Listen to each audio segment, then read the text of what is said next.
That's one small step for man, one giant leap for mankind. Thank you. Can y'all clap for me real quick?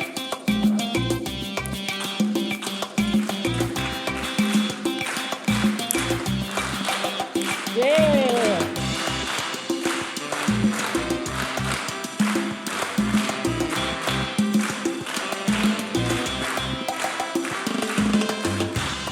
Thank you guys so much.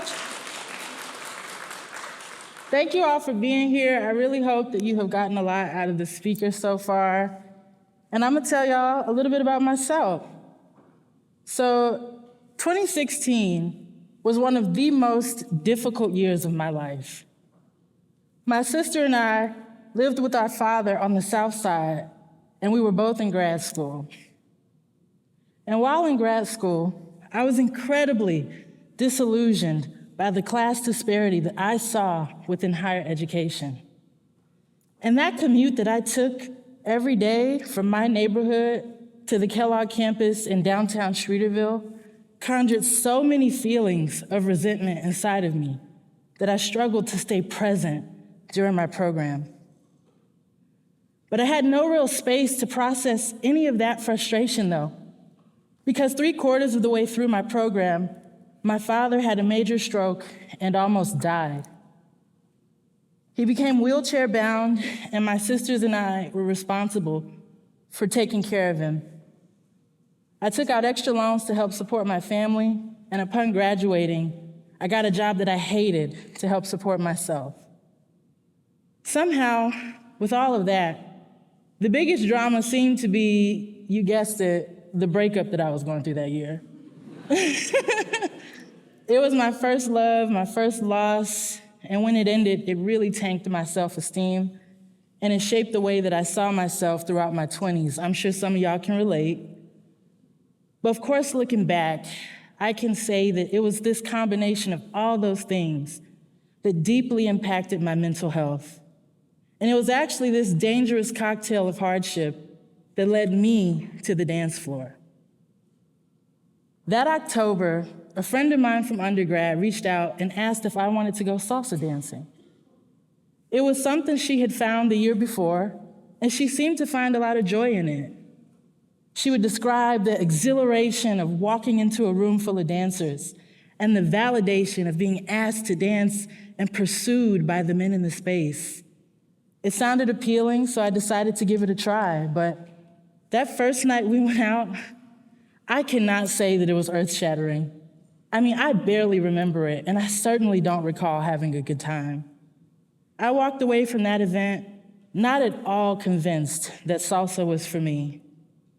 But my friend was persistent, maybe motivated by some intuition that I was in a hard place, or maybe her own desire to be better friends, or both. But she invited me out a second night. And it was actually this second night out that changed everything for me.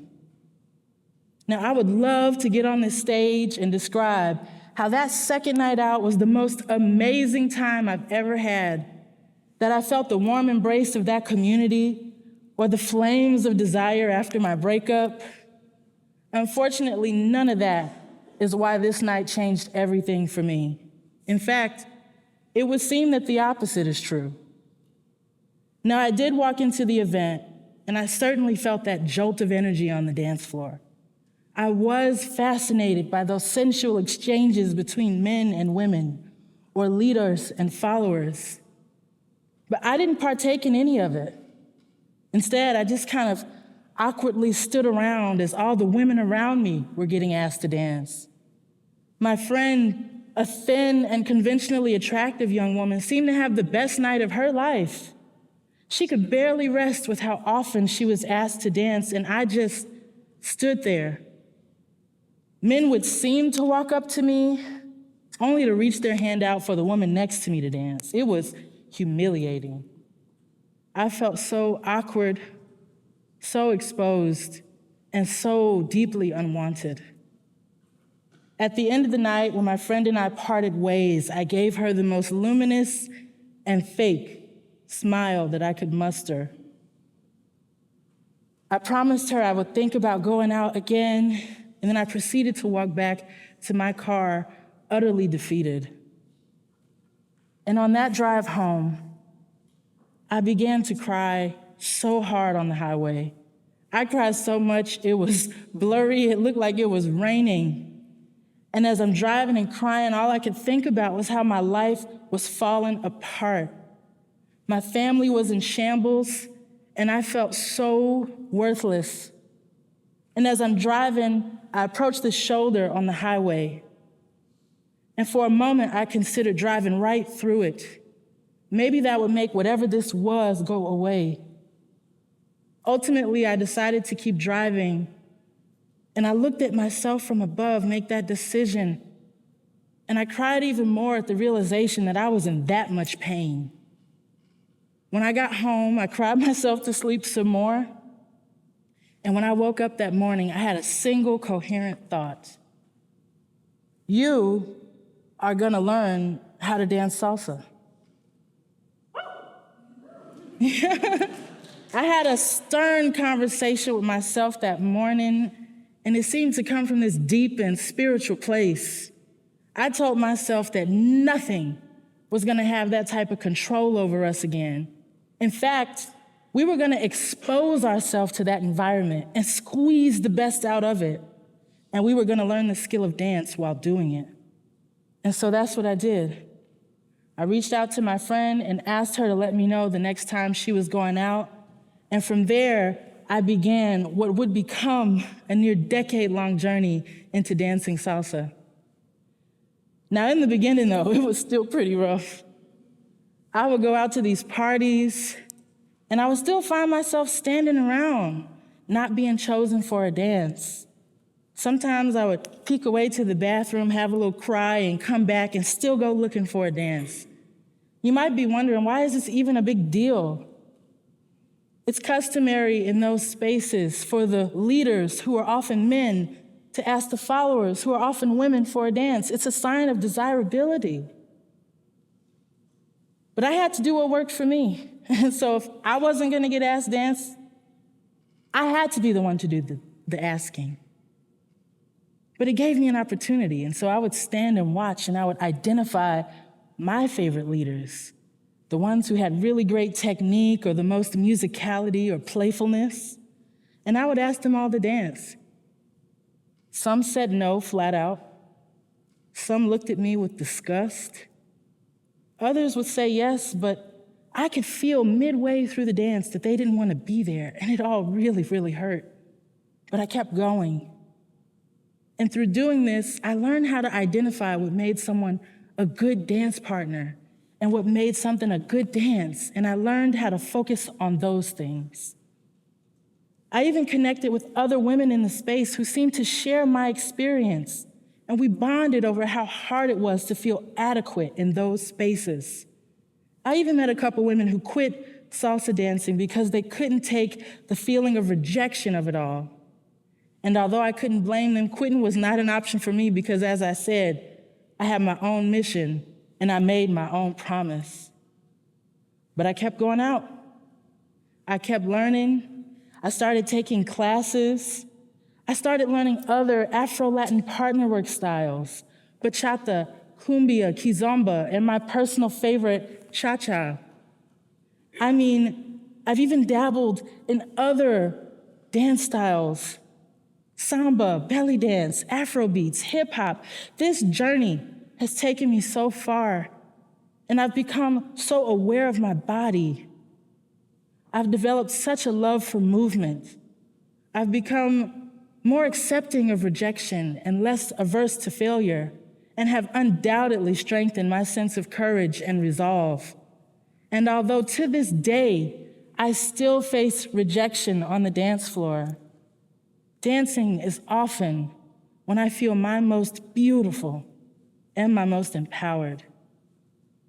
And it was all born out of one of the worst times of my life. I mean, my dance journey is nothing short of alchemy, transmuting my grief through a commitment to myself. I wonder, looking back though, if I could intuitively feel at that time that there was something here for me in this world, and that if I just kept going, I could pave a path for myself. I did not grow up with access to a lot of resources or enriching hobbies. So in some ways, this feels like my way of honoring that little Pleshette inside of me that needed those things. I go out into the world and I meet so many people who want to try salsa dancing, or maybe they want to learn how to paint or join an improv troupe, I don't know, something like that. Something that sparks joy. For a lot of them, adulthood has them in its grasp and they're not sure how to get out of it. And while I don't have the solution for escaping the perils of adulthood, maybe that's the next talk, I don't know. What I do know is this: in so many ways, we have the power to transform our pain into something beautiful. Finding things that inspire you is so important in learning how to balance the ongoing demands of this life. I believe in the power of leveraging communities, activities, and skills to help connect more with yourself and the world around you. You get to use those things you've been through to forge a new path, a you path. I'm sure some of you have heard people say that life is like a cha-cha. You take one step forward just to take a couple steps back, and usually they say it in a bad way, right? But maybe what those people don't know is that cha-cha is an incredibly playful dance. It thrives on those backs and forths. That's what makes the dance what it is. And so I would love to encourage everyone in the audience today to find ways to make your life into a cha-cha. I'm sure you've been wondering, what does the last 9 years look like for me? What does this world even do? I'd love to show you before I go.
That video is a culmination of 9 years of me with this social experiment of transmuting my pain.